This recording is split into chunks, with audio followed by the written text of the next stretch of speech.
Welcome to another episode of Jamming with Jason. Hey, in a lot of the intros, you've heard me talk about brothers from another mother and sisters from another mister. And I got to tell you today, talking with my friend Eric, he is one of my brothers from another mother. We've known each other for a little while now, and he is one of my favorite people. And I got to tell you, the fact that you're sitting here listening to this right now means that there's something in today's episode that you need to hear. Eric is an amazing man with an amazing story. In fact, he's one of those guys that we're probably going to have on multiple times because I'm sure we're not going to get through everything we want to talk about today. So with that, make sure and pop in your headphones, sit back, tune in, and relax as we play that episode now. All right, Eric. All right. Beautiful intro. You ready to go, man? Yes, sir. Let's do it. Oh, man. There is so much about you that I still have to learn about and understand. I mean, it's like every time we talk, and literally, folks, we talk for hours when we talk. Okay. Hours. I'm just blown away by you and by the life that you've had. And I know in today's episode we didn't want to have anything specific.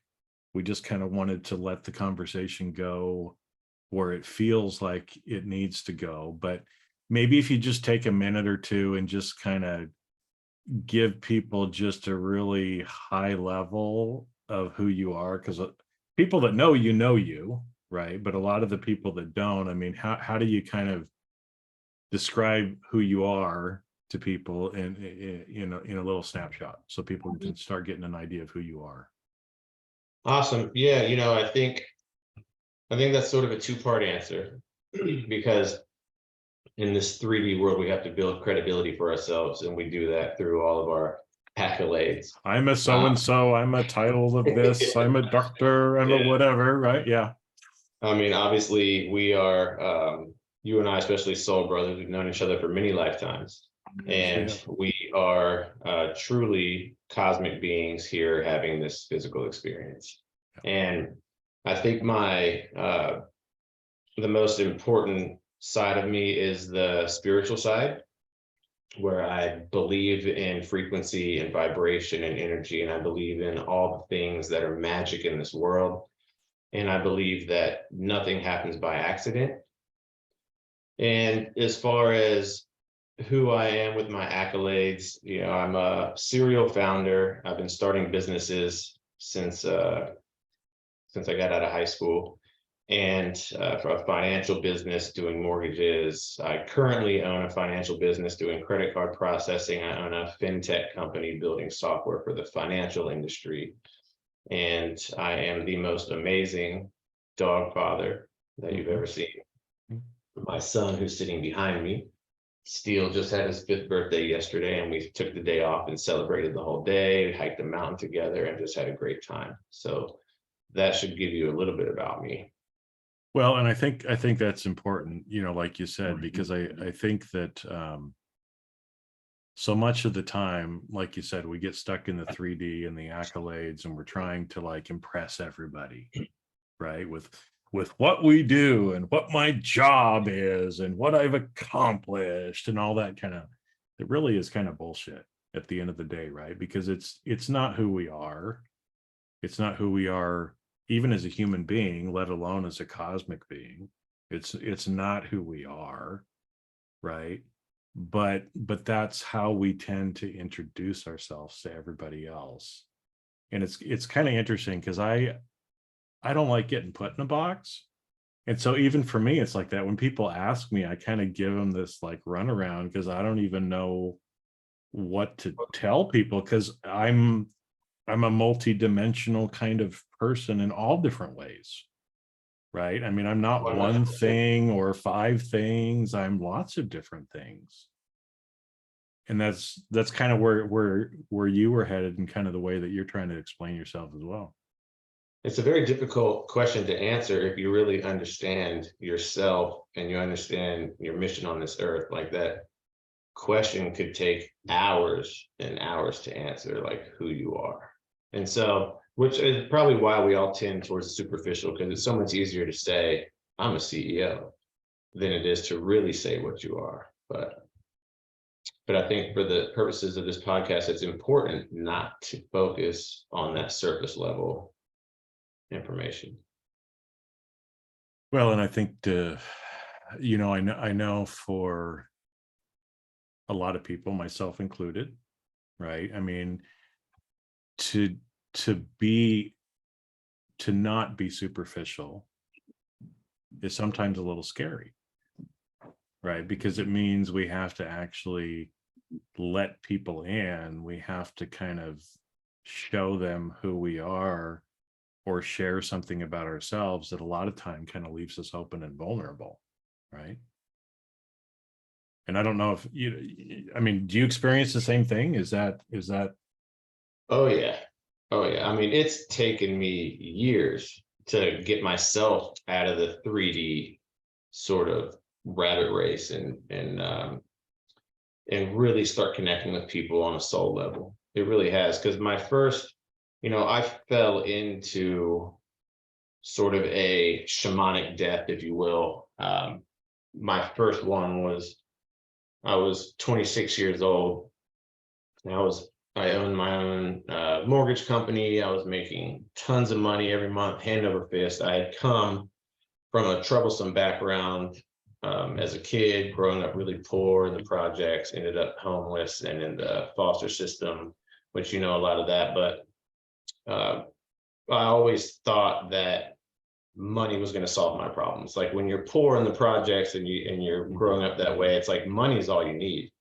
And so obviously money is going to cure everything. And then you can blame that your depression is because you don't have money. The reason why you feel homesick and confused is because you don't have any money. The reason why you're insecure is because you don't have any money. And there's all these things that you're feeling as an adolescent, and especially a poor one, where you can blame it on the money. So then the money comes. So now I'm sitting there. I bought my first home. I bought my first really nice car. I had all these friends that I never had before. Pretty girls wanted to hang out with me. And you live in the beer commercial, man. I couldn't get out of bed in the mornings because I was too afraid to face the day. I'd keep my face under the covers, and I'd roll around when the alarm went off, and I just wouldn't want to wake up. I'd want to go back into my dreams because I didn't feel depressed in my dreams. And I just was miserable. And I think that was the first real breakdown I had, because then I started panicking, like, oh my God, wait a minute. My whole life, this was the solution, and I'm finally here and I feel worse. And so that real breakdown put me into this frenzy. And I was suffering from anxiety, and I was just really, just the details of it is a lot of trouble. But I know, sort of, if I could sum it up, there were moments when I'd be like driving and I would just want to stare my car into a brick wall. Like, I'd see a wall and I would have urges to just turn the wheel and drive into that wall. And it wasn't suicide. I didn't want to die. It was the anxiety in my chest was so powerful and so overwhelming, and I was so lost that I needed something to sort of like shake it out of me. And I just didn't know what could happen. And I would literally fight off urges to just wreck my car. The car, wasn't a big deal. And I just like needed something to shake me. And I ended up stumbling across an Eckhart Tolle book called A New Earth. I read that one. Yep. And I took that book really seriously. The way that I read that book, there was about 30 chapters. And I started on chapter 1, and I told myself I was going to read 1 chapter a day. And no matter what I read, I was going to create that circumstance in my life. And so, like, the first chapter was like about a meditation and going to a field and closing your eyes and listening. And so for that day, I did that. And then the next day, I read the next chapter. And I just sort of turned it into this workbook for me. And by the time the 30 days was over, the anxiety was completely gone. I was a completely different human being already. And this isn't going to work for everybody. I think I was ready. I think it was timing. I was ready. I can pick up on things I read. Some people are more visual or auditory. So it worked for me, but really falling into that pain and that confusion and then finding an anchor to get out of it was huge for me. And I have been on this insane spiritual journey ever since. And that was 2005. So, and it's 2023 now. So that was a while ago. A little while ago. Been quite a journey. Yeah. Well, and I think it's important, you know, what you brought up there, because I think 90% of the people that are listening to this are probably still in that mindset that you were back then, right? I mean, I grew up poor. You know, we were lower income. You know, we weren't in the projects, but you know, my family had some serious financial issues. My dad should have probably gone bankrupt and chose not to, which meant, you know, instead of getting rid of all the debt, we spent, you know, he spent the next 20 years trying to get out from underneath it. My mom had to go back to work. You know, I started having to go to work when I was 8 years old with my dad, right? Because we couldn't afford childcare during the summertime. And so I started working every you know, holidays, summer, weekends with my dad, starting when I was 8, right? And so I understand that, right? Of that feeling like, God, you know, if we just had some money, then everything would be all right, right? If we just had money, then I wouldn't be depressed. If I just had money, then I wouldn't be hungry. If I just had money, then I wouldn't have to wear the Rustler jeans when everybody else is wearing Levi's, right? I mean, that was me. That was me, right? And I get the sense you kind of had a lot of that same sort of stuff too, and probably a lot of the people listening had that too, right? But because of that, we get put in that, believing that when I have money, when I have money, when I have money, right? And the problem is most people never have millions of dollars. So they're always still sitting there thinking, you know, when I make 50,000 a year, when I make 100,000 a year, right? And they have these kind of, you know, levels in their head that once I get to this point, everything's going to be great. And I think most people that are listening would say, well, once I have $1 million or once I have millions of dollars, then everything's going to be okay. But it's not, is it? Because you've surpassed those, right? And again, most people that make millions of dollars, everybody thinks their life is so great and everything must be fine, right? But when you had this issue when you were 26, right, it's like you'd already gone past that, and the money didn't get you out of all of it. It made it worse because then you're hiding your emotions behind buying things, and you go and you buy something for yourself, and you have a nicer jacket and you think you look cooler, and you're just hiding your own insecurities, and you're able to mask it even to yourself. I was my biggest fool for a while. And I think breaking through that was also important, was realizing, you know, if I could go back and talk to myself at a younger age, I would just make sure that I knew that if all the things I'm saying I needed money to fix, if I could find a way inside myself to just fix that, the money wouldn't matter anymore, first of all. But second of all, the money would come a lot faster and a lot more abundantly, because you have to free up all that negative energy and all those frequencies in order to attract it. And I'm a huge, huge believer of the law of attraction and frequency syncing and manifestation, because I've done it. I mean, when I was homeless on the streets, I remember falling asleep in a field, and I lived in a very bad neighborhood where there was a lot of racism and a lot of senseless violence. And a skinny little 12-year-old white boy sleeping in a grass field in the middle of the projects, I could have woke up with a knife in my back. And as I'm laying there thinking, am I going to wake up alive tomorrow? I lay my face in the dirt. And as I'm falling asleep, I'm actually enjoying myself because I'm visualizing myself as an adult cruising around in a Lamborghini and living this like amazing lifestyle that I had no way of knowing would ever come true, just daydreaming. And it was a moment of happiness and peace where I was sleeping in this grass field, which it had just rained the night before, so it was wet and muddy and cold. Virginia gets really cold in the winter, and I'm like really enjoying this thought, and I fall asleep. And it's, you don't choose the memories you keep.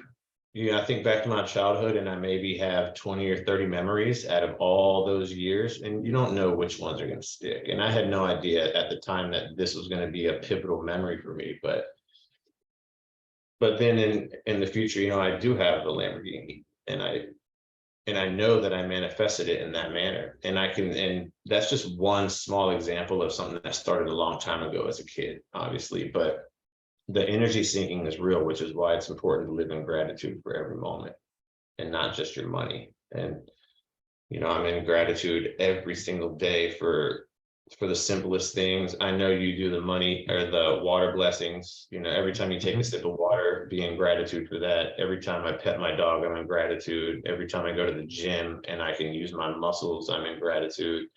And I think vibrating in that frequency is one of the most important parts to getting what you want out of life. And that isn't happening when you're blaming all your problems on things you don't have. Now you're in that scarcity mindset. And look, I'm not a coach. I'm not trying to give advice. And so I hope I don't sound like your typical self-help coach, because that's not what I'm trying to accomplish right now. And that's not who I am. I just want to make sure that my experience in life is kind of coming through clear.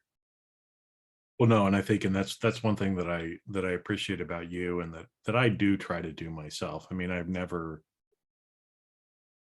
fully embraced that word coach. It's like I just share what I know and what I've experienced, what I've lived, what works for me, share what's worked for other people, as well.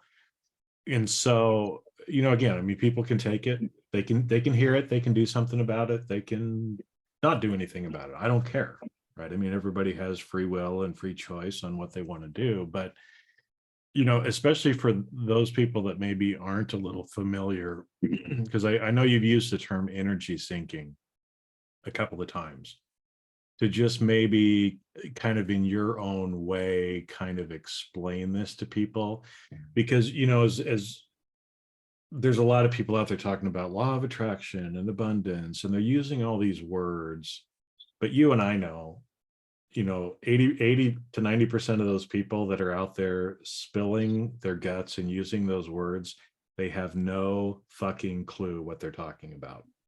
They're just copycatting other people. They're taking pictures of themselves next to cars that they don't own or mansions that they don't have, and trying to say, they're just faking it. You don't fake it. I mean, this is your life, but what does that mean? How do you describe that to people? How did you kind of get through that, or to help people kind of understand what that means, separate from the bullshit that most people are throwing out there? Yeah, it's really funny that you say that, because that was one of my biggest confusing thought processes as I was younger, and I could never figure it out, because when you're starving to death and you can't get food, it's really hard to manifest food, and you have to understand that manifesting and attracting and sinking, it doesn't happen overnight. Things inside you can change in an instant, though, and that's what's important. And so if you're saying, bring me this car, what you're really saying is you don't have it, and what you're actually attracting is scarcity. And if you're saying, bring me this money, what you're really saying is you don't have the money and you're attracting scarcity.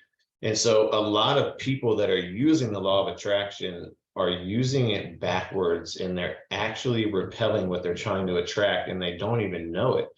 And I think for me, what's worked for me, and I know for sure that this is what did it, okay? Because I can I can see my life before, and I can see my life during, and I can see my life after these experiences.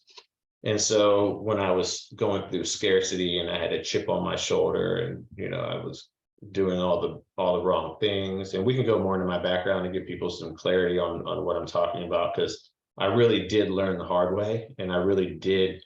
I was shoved into a dark hole, but I kept digging my hole deeper because I felt helpless and hopeless, and I just sort of, in that situation, you just kind of start pouting with the universe, and you make things worse than they had to be. And coming out of it, for me, with the law of attraction, and I don't even like to say law of attraction because it's just such a cliche, that it's almost, people are going to disconnect from the podcast by even mentioning it because they've heard it so much.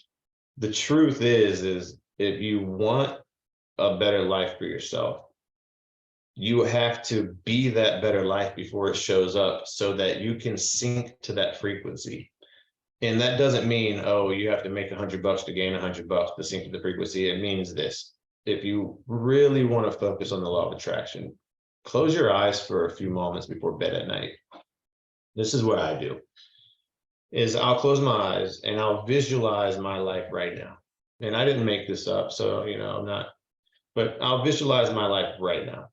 And I'll think about my whole day. I'll go through the whole day. Here's what I did. Here's how I acted. Here's how I responded to this. One thing I pick up on is how reactive I can be. Sometimes I can go a whole month without reacting once. And then sometimes just on the drive to the gym in the morning, I can react 6 times to somebody driving too slow or cutting me off. And then I realize, maybe I need to take a step back and find out what's inside me that's reacting right now. But I'll focus on right now. Once I've got a really clear picture on right now, I start visualizing what I want for myself. And it'll be, I dream big. And so it's going to be, I'm visualizing me with my private jets, and I own all these houses. And so I can go anywhere I want in the country or Greece, everywhere. And everywhere I go, I have my own house with a car in the garage, and I can just fly from place to place and go to Aspen and ski. And I got a Hummer in the garage. I can go to Tahoe. Wherever I want to go, I own a house and I have a car in the garage. And I just have like this grand idea of building this huge business that impacts all these people. And I want to build some things for the inner city kids that have single parent households.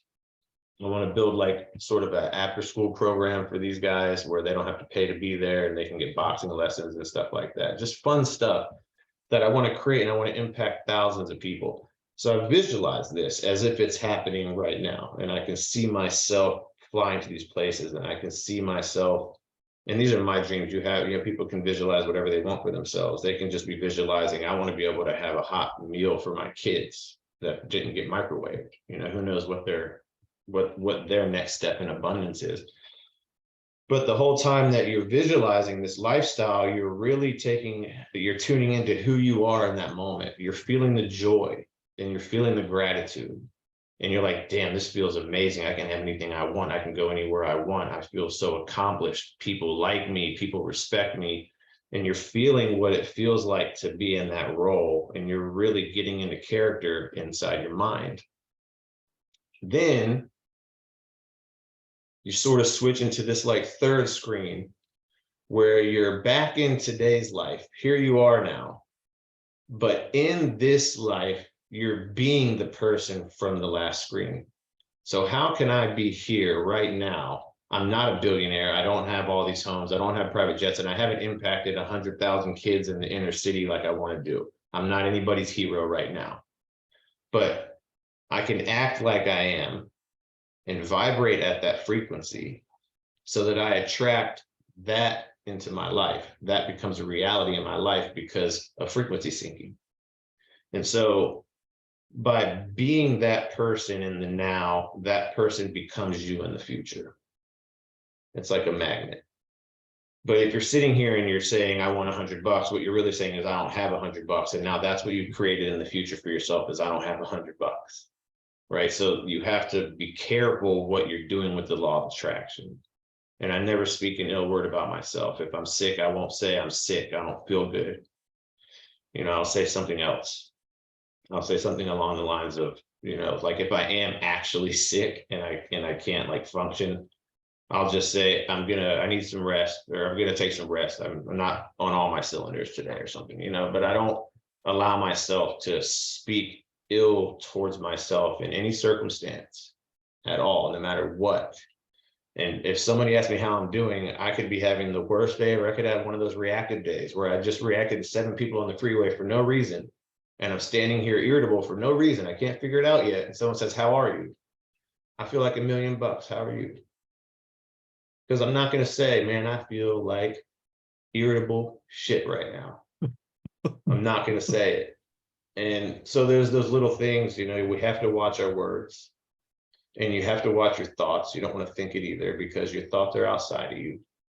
We can think faster than the speed of light. So, I mean, these things are very important with how you're manifesting your life. And I think harnessing that is so simple. It's so simple. Like literally, okay, don't speak ill about myself. Don't think negative thoughts, and act as if I've already accomplished what I want to accomplish, and radiate at that frequency and have gratitude for it, even though it's not here yet. Have gratitude for it. And then have gratitude for what you do have. You do have a sip of water. Be grateful. So that's a simple idea that probably took me 15 years to really master. Because as simple as it is, your brain reverts back to what it knows. My brain was like, fuck the world for so many years that I can just like real quickly.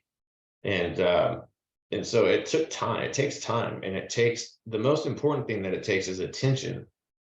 And I think so many people are out there, so many fluoride brains are just out there floating through the world, not paying attention. That's the scarcity we have in the world, is that people aren't paying attention. Yeah, and I think it's because you've even done this for me, right?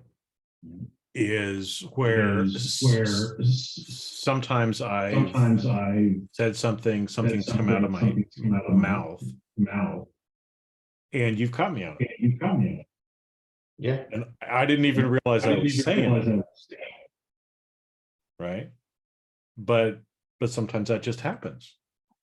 And again, at that point, and see, this is again where it's kind of like oxymoronical in a way, right? Because the minute that happens, my first inclination is, oh, I did something bad, right?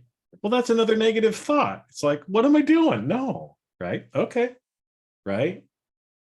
And we just kind of move forward from there. But I think it's, especially that energy sinking, right, is to where, especially for people that are familiar with music, right? It's like if you've got 2 dissonant tones that are together, or there's reverberation, right? Like actually my handpan drum over here, if I make a loud noise, or if I talk, sometimes it'll kind of vibrate and pick up from me what's going on, right? And so that's the frequency and the vibration that I'm actually giving to the drum, and the drum is giving back to me, right? And so, like you said, simple things: watch your words, watch what you're saying, no negative thoughts, be the person now that you see yourself as when you have what it is that you have, and to be grateful, right? I think that's why it's so important, that I've worked on a lot more myself, is just to be grateful for every little thing, and to place more attention and awareness on that, right? Because again, it's like, even if I'm not like visualizing everything in the future exactly yet, if I'm grateful for what I have now, I'm vibing, if you will, now the way I should be, right? Yep. And there's people listening that maybe don't have things to be grateful for right now. And I was growing up on the streets homeless. I've been in a situation where I was shivering so hard I thought my back was going to break. and I had nothing to stay warm. And I remember being so hungry. I literally thought I was going to die of starvation. That's how hungry I was. And when I finally was able to get into a 7-Eleven and steal a candy bar to eat, and I ate it, I was hungry again a half an hour later. And I remember thinking that I was being tormented and tortured by God. I always thought that hunger was the biggest fuck you to the human race. Like, oh yeah, here you go. You're hungry all the time, insatiable, nothing you can do about it except work. And those times I wasn't grateful for anything. But like the Lamborghini conversation in the field, I was grateful for the thought of a better future. And if that's all you have to hang on to, at least there's something, right? So find gratitude somewhere. If you're really down and out listening to this podcast and you really can't think of being grateful, I mean, like a sip of water, you can be grateful for that. But if you're homeless and you don't even have the water, then it might be difficult. I just don't want people to be like, oh, this guy doesn't get it, he's out of touch. The truth is there's always something to be grateful for. And if you want to fight it and stay scarce, then fight it. But you can also find it and be abundant. Well, and I think it's interesting because, like you said, you don't ever say, hey, I'm having a bad day. I feel like $1 million. Hey, folks, Yeah. there's a great thing to just start saying, right? Every time somebody asks you, so how you doing? Hey, I feel like $1 million, right? Yep. Hey, even if you don't believe it, say it, right? I mean, you say it enough, you're going to start believing it. But I've kind of started doing some of the same stuff where, some days I'll wake up with a headache. And, most people that have headaches, they're like, oh my gosh, I got a headache. I can't stand it. Oh my head, right? Kind of thing, right? Where I've started to say, wow, I can feel my head. I must be alive, right? That actually being able to, or a little bit of back pain or something like that, right? It's like, I know it's going to pass. I don't have headaches for very long because I do a pretty good job of moving my attention away from it. And again, if if I didn't feel my head, I'd probably be dead. Well, Yep. I'd rather have a headache than be dead. And there's a message there from your body. I mean, we're cosmic beings, but we are in this meat suit. And you can, it's nice to think about the message that your body's telling you. Did I drink too much? Did I not sleep enough? Was I mad all day and festering? Like, what did I do to cause this headache? Why is this the message I'm getting now? And then, and that's part of the paying attention. It's the details that matter in life. And if you're paying attention to everything, then it's easier to exponentially grow your ascension into this world, whether it's a spiritual ascension or a money ascension or a connection or impact, whatever your goal is. It's all the details are going to matter. And so even something as simple as that, like, okay, my head hurts. Thank God I'm alive. I'm so glad my head hurts. Who doesn't feel headaches are dead people. So a headache is a problem of the living. And so that's a beautiful thing. And then why do I have a headache? Well, I had way too much wine last night. So maybe tonight I'll have a little less wine. Which is a conversation I have with myself all the time. And I just, I just can't seem to get a hold of that. I'm always waking up like, yeah, tonight I'm going to have a little less wine. And then tonight comes and I'm just enjoying myself, having a good old time. And then I wake up and it's like, maybe less wine. But, we all have our problems, right? Yeah. Well, and I mean, like you said, we all have our own little demons, if you will, that we're working through. And sometimes it takes us longer than others to get through it, but the more awareness you can place on it, the better and the easier it is for us to end up kind of working through it. And I mean, again, everybody who's listening to this, I mean, I don't know if we're going to have enough time today to get into your whole story, but Eric knows what he's talking about. I mean, you've already kind of heard a little bit of stuff about you can kind of read a little bit into it. The life he had up until 26 would make one hell of a documentary. In fact, it's going to make about 3 books, I think you're working on, It's a right? triple book. Yeah, I just wrote Yeah, the first. it's going to be a trilogy, sort of thing. Because again, I mean, it's like every time I learn more about Eric, it's like, holy shit. I mean, for one thing, honestly, I can't believe you're alive, with a lot of the stuff that you've actually gone through, but that you're doing as well as you are, right? Because a lot of the things that people have gone through that you've gone through, they're depressed, they hate life, they're blaming everybody else, they just can't seem to get out of it, but you've gotten out of it, right? Which I think is so beautiful, and why I want to share you with people as well, right? Because you're a living, breathing example of hope, right? Hope. And you're not perfect, I'm not perfect, well, you are perfect, but I'm not perfect. you know No, we but aren't perfect. but none of us are, but we're just trying to do the best that we can each day. And I think that's an important thing. Actually, we just watched a documentary last night. Jonah Hill just came out with a new documentary. I don't know if you've seen it. It's about his therapist, No. and it's actually pretty good. But one of the things that his therapist talks about is a pearl of strings. And so it's like each day every act is a pearl, and every day you're just putting one pearl on at a time. Doesn't matter what it is. You get out of bed in the morning, you're putting the pearl on. You do the next thing, you're just putting a new pearl on. But they're not perfect pearls either. Each one of them has a turd on it or a turd in it, right? I mean, it's like, but you're just doing the best you can, just kind of stringing your pearls every day, right, as many times as you can. And it's just that putting one foot in front of the other every day. And like you said, hey, if 6 times you were reactive on the way to the gym, tomorrow you're going to do better, right? Or that's your intention, that's where you're going to place your attention, of trying to do it different. And sometimes things are going to come up from our past, right? I mean, you think that you've dealt with this thing, and all of a sudden you peel back a little more layer, and it's like, whoa, where the fuck did that come from, right?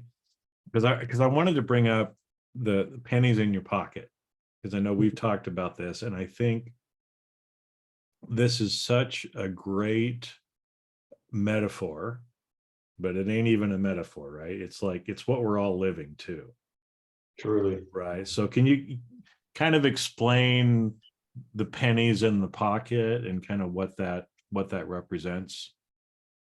Yeah, well, that's the pennies in the pocket are something I still battle with today, and I, after all these years. And because it kind of ties into the pennies in the pocket and what you were saying before about, being reactive and all these things, I think one of the most important things that we can do on this journey is try to find some grace. And so when I am reactive and I accidentally am just like, I get cut off and I'm like, fuck you, and I come out of that moment present, I get back into the present moment, and I clear it, I delete it, and I don't judge myself. I handle it gracefully. I don't judge myself for it. I'm like, what is wrong with me? Why am I mad? I'm very loving to myself.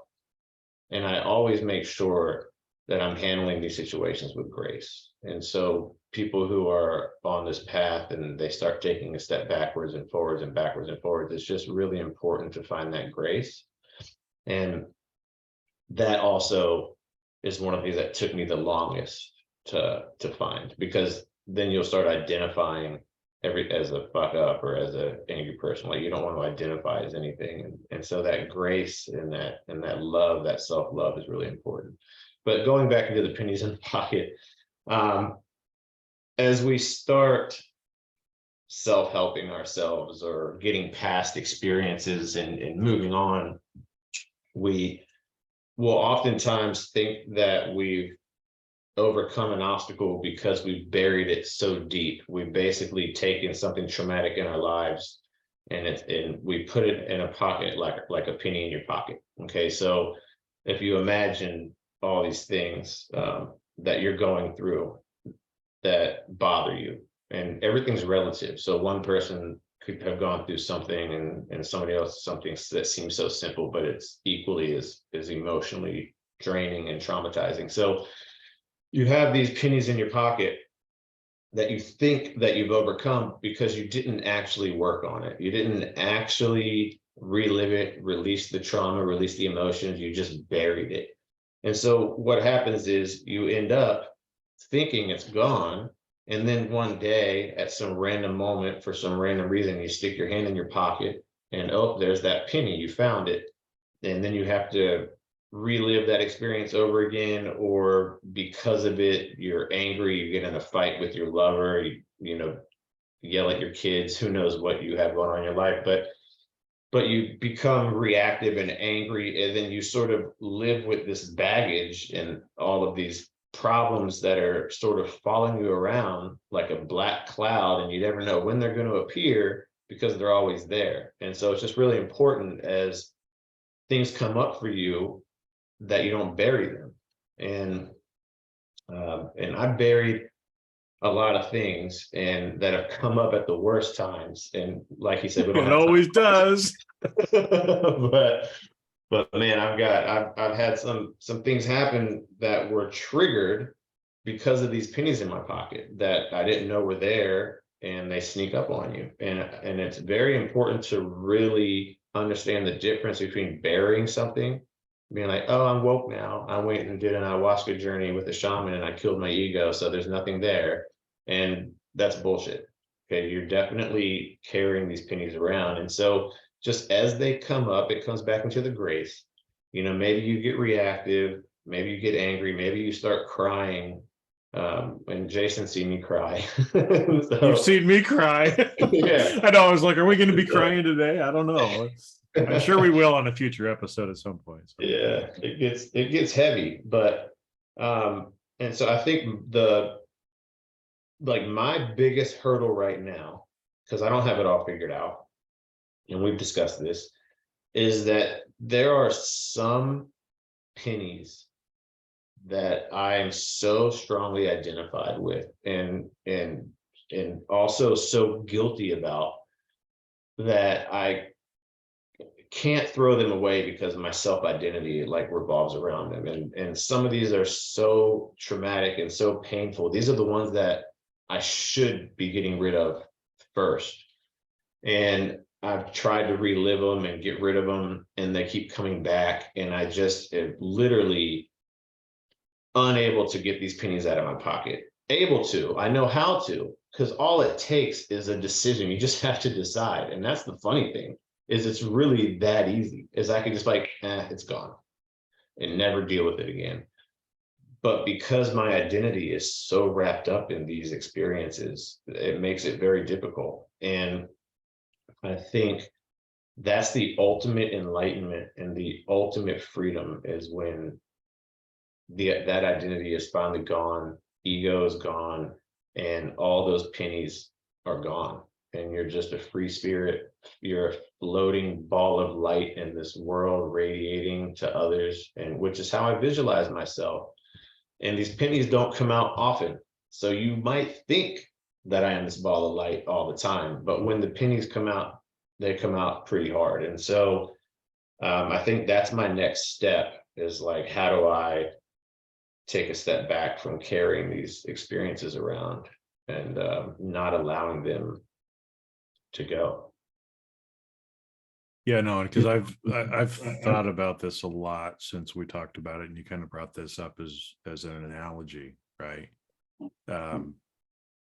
To the point too, where I mean, I'm going to kind of play with it a little bit too. I mean, I told you I found a couple of pennies when I was out on my walk, and I put them in my jacket, and I just left it there so that every time I stick my hand in my pocket, it reminds me of the concept, right? But you know, I think most of us feel like we've dealt with our shit, but most of us haven't dealt with our shit. We've just pushed it down. it's showing up as back pain or headaches or neck or cancer, these other things that show up in your body because we're not actually dealing with them. And, you know, I know for me, like you said, you go along, you think everything's fine. You stick your hand back in your pocket and you're like, oh shit, that's right. That's still there. All this stuff starts bubbling back up, right? We relive this whole pain again, right? And at that point, we've effectively got this penny in our hand. And at that point, we can say, I'm going to throw out the penny, or does the penny go back in your pocket? Now, it takes a lot of courage sometimes to throw that penny, because I know for myself, I'm just like you, Eric. I put some of those pennies back in my pocket, right? Because I don't want to deal with it. I don't want to deal with the consequences potentially of getting rid of that penny. And again, it's only a penny, right? It's not really that big of a deal in the eternal nature anyway, but it seems so heavy, right? Because there's usually a consequence associated with getting rid of one of those pennies. And a lot of times we just don't want to take that short-term pain at the time. And so the penny goes back in our pocket. And it sits there. We go along our merry business for who knows, 6 months, a year, 2 years, 10 years, right? I mean, I've stuck my hand in my pocket and pulled shit out from 20 years ago. And it's like, I thought I dealt with that. I guess I didn't. It was still there, right?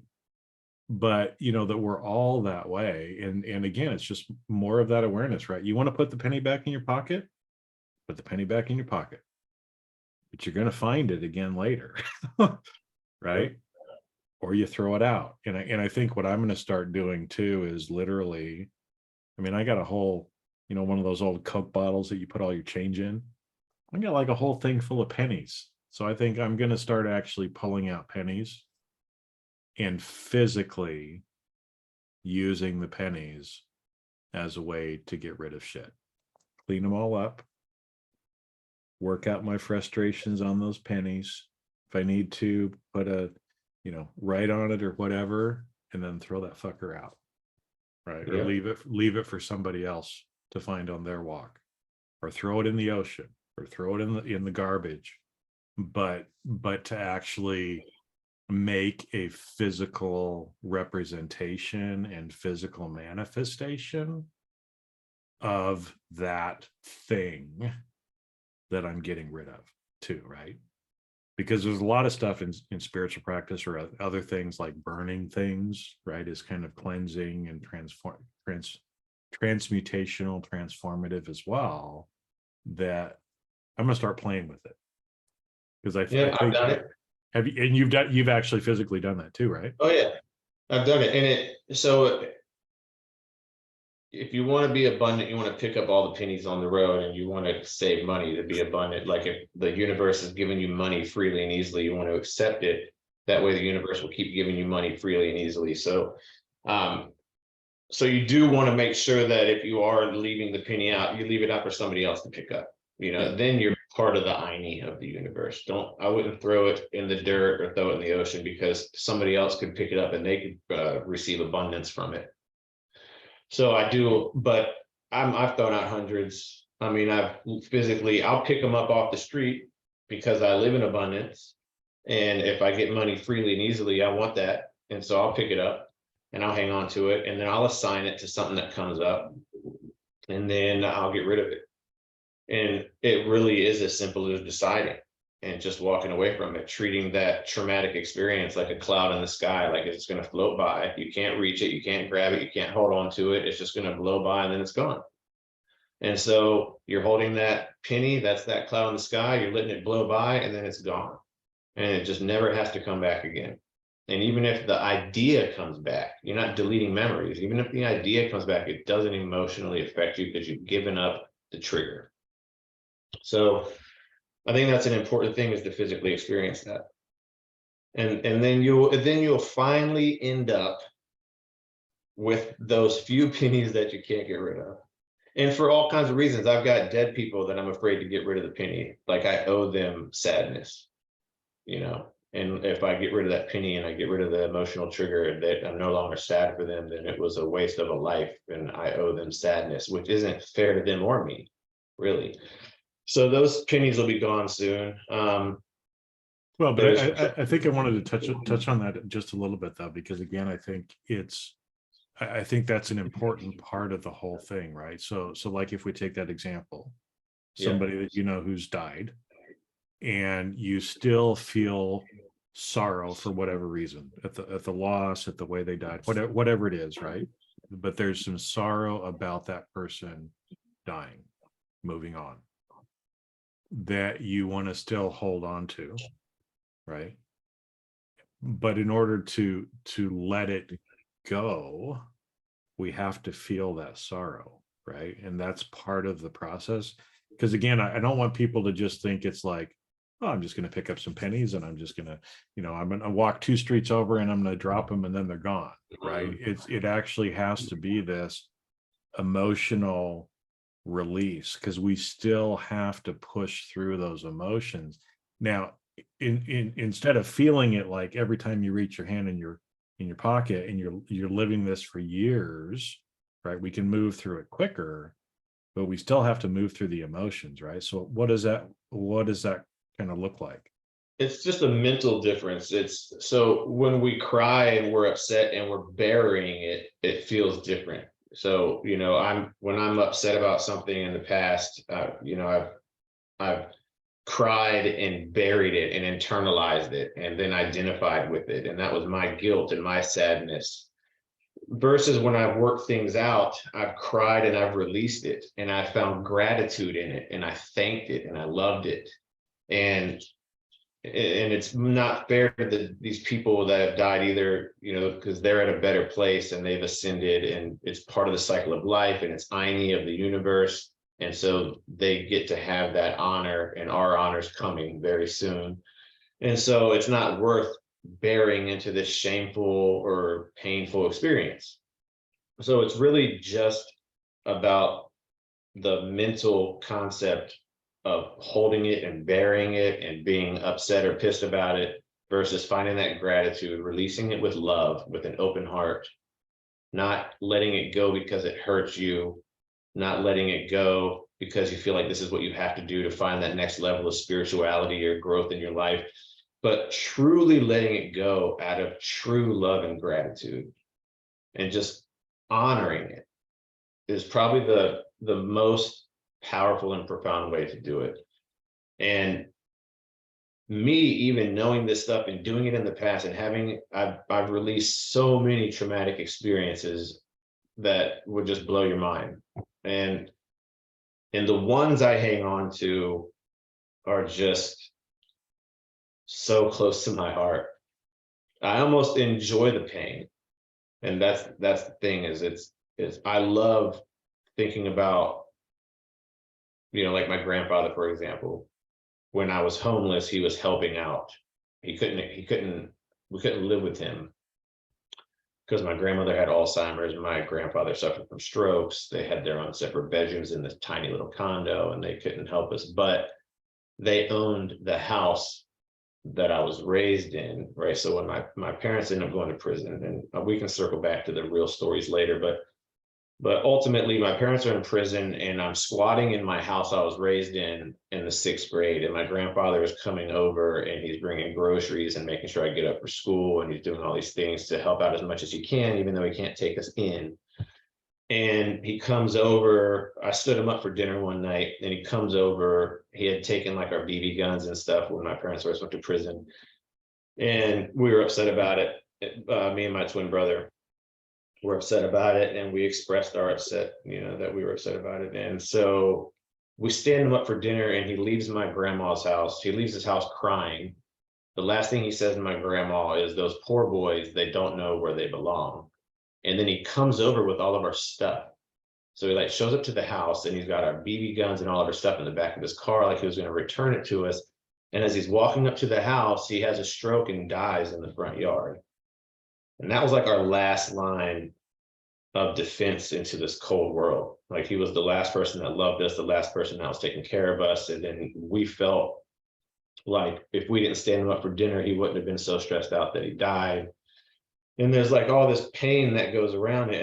And that penny, for some reason, I would just rather sort of, I'm getting a little upset now, but I would rather cry about that. And I would rather feel the pain, because for some reason, I just love my grandfather so much. That's hard to explain, right? So this is one of my roadblocks. This is like my biggest roadblock, is how do I get rid of that penny? And what I've done is I've worked out every issue around it, you know, like I've danced around but you don't want to hit it right on. Yeah. And I get there, and I do have so much gratitude and so much love. And I really know, because of him, I know what unconditional love is. And I may not ever experience unconditional love again in my life, ever. And so having that, it just feels so good. And I know that I could release the pain and have that gratitude and honor it. And I don't ever have to cry about it again. I really don't. But I hang on to it.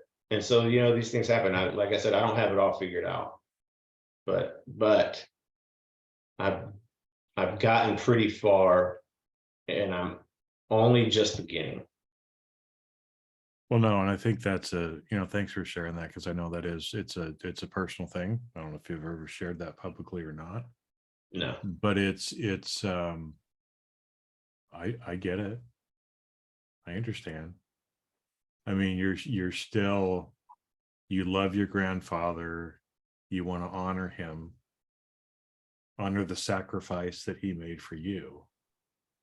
And it feels like if you get rid of that penny, that you're getting rid of him in a way. Even though I know that that's not true. I know, because again, logically, right, it's like, well, no, right? But he wants me to get rid of that penny. I'm not honoring him by keeping it. No, but I can't let it go. I'm sure he's coming back and tapping on you and like, dude, come on, what the fuck? Yeah, let it go. Like, you're doing great. Stop. You know, yeah, but I can understand, and that's a great example of, you know, all of us that are listening, myself included. I got pennies like that in my pocket too. Exactly. That I don't talk about. Right. Which is the only reason I brought it up, so that people know. And it's okay to talk about it, right? I mean, it's you know, a lot of times we feel guilt over things, right? You know, just like that. I mean, again, it was the facts and circumstances, but like you said, right? Gosh, you know, if we hadn't stood him up for dinner, if he hadn't been upset, if we hadn't, you know, led to that, would his blood pressure have gotten as high as it was, and he ended up having a stroke, right? I get it, right? I mean, because there's a lot of things that, you know, have happened in my life too, where it's like, I caused it, but I didn't cause it, but I feel guilty about it, right? And it's like, some of these things define who we are, right? And so, like you said, it feels like if we get rid of some of these things, we're getting rid of who we are. But at the end of the day, that's kind of what a shamanic death is, that you were talking about at the beginning, right? Is that we're slowly changing who we are and becoming someone else in a way, without, you know, like you said, the memories are still there, but there's not the attachment to it that there used to be, right? And a lot of the times, you know, we don't want to admit to ourselves, let alone admit to anybody else, about a lot of these things, and so we don't, which is probably a good way for us to kind of wrap up, because I know I wanted to just touch on this briefly, because we're gonna have to do multiple episodes on this. I warned you beforehand too, but I think you're up for it too, so this is gonna be cool. Sure. Yeah, I'm excited. But you know, I know one thing that I really appreciate about our friendship is we can have these kind of discussions. In fact, we're going to be having some of those here in a few days when we meet up. But right at the beginning, you said it's about connecting with people on a soul level, right? Yeah. And I think, for any of us, right? I mean, just kind of maybe explain what that means, because I think I know what you mean too, right? Because we're connected more at a soul level, so we can have these discussions. I can open up and admit to you things that I am embarrassed as all get out about, right? Or things that cause me pain. And you understand because you're connecting with me at a soul level, right?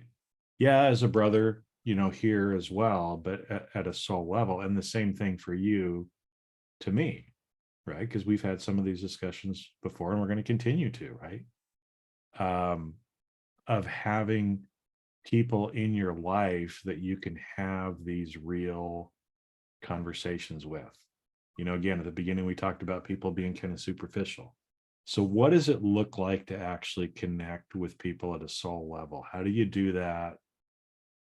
Because it's got to go both ways too, right? But I'm guessing there's a lot of people out there that are like, man, I want that kind of a relationship with somebody, right? Or I need that, but how do they go about it, or what does that mean for you? Because I know you do have those kind of relationships with people.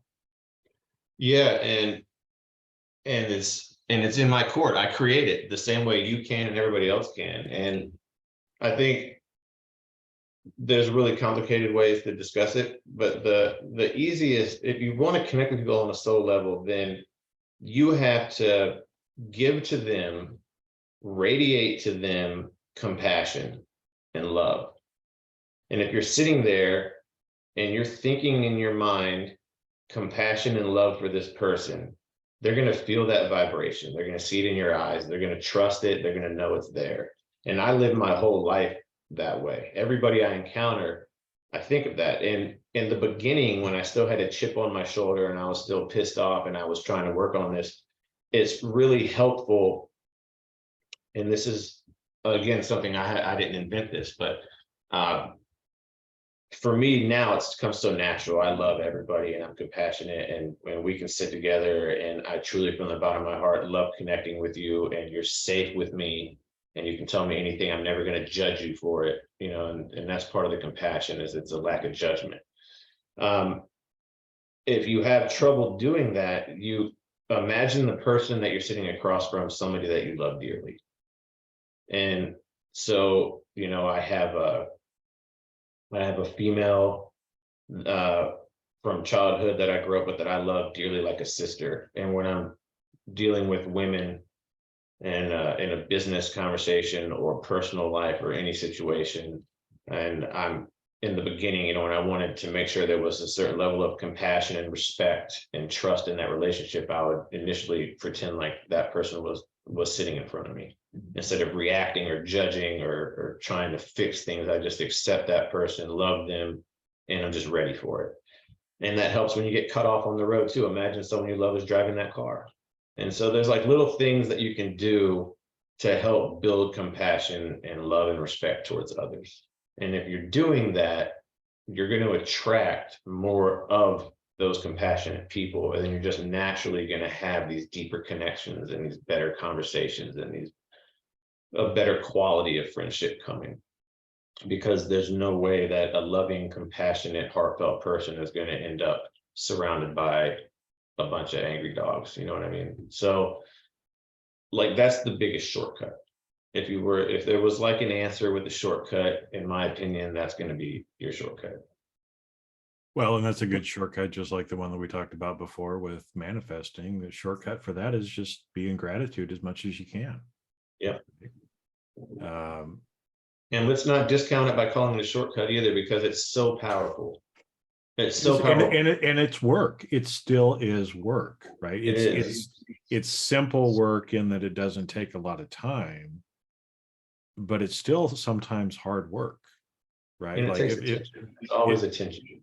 Yeah, because if somebody's sitting across from you yelling at you and angry, and you have to Well, it reminds me of the movie Waterboy, right? Adam Sandler.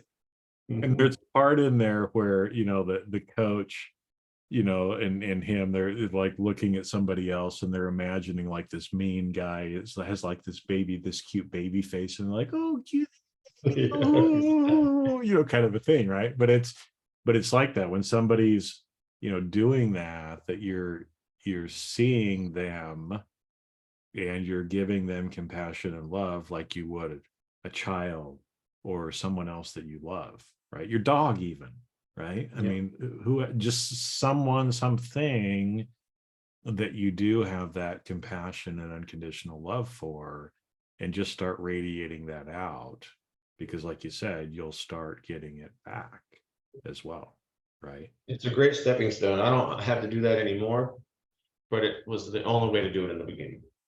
It's a really good stepping stone. Mm.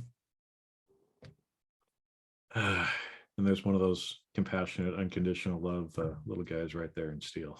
Yeah, anybody For that those of can't you that are watch watching the video, you can see Steel, his dog, has my dog is trying to get in once. my lap. Well, Eric, I appreciate you taking time today. I mean, like I said, we can keep going. There we go. Now he's in the full frame for those of you watching on video. I gave up.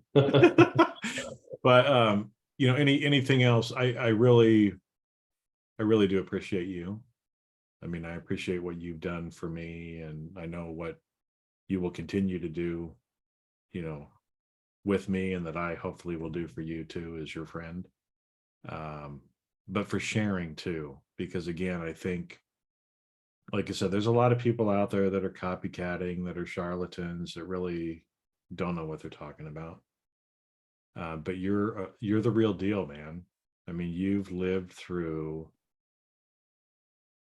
things that would make most people's skin crawl, right? And you are such an example of how anyone can work through whatever shit, right, life might throw you.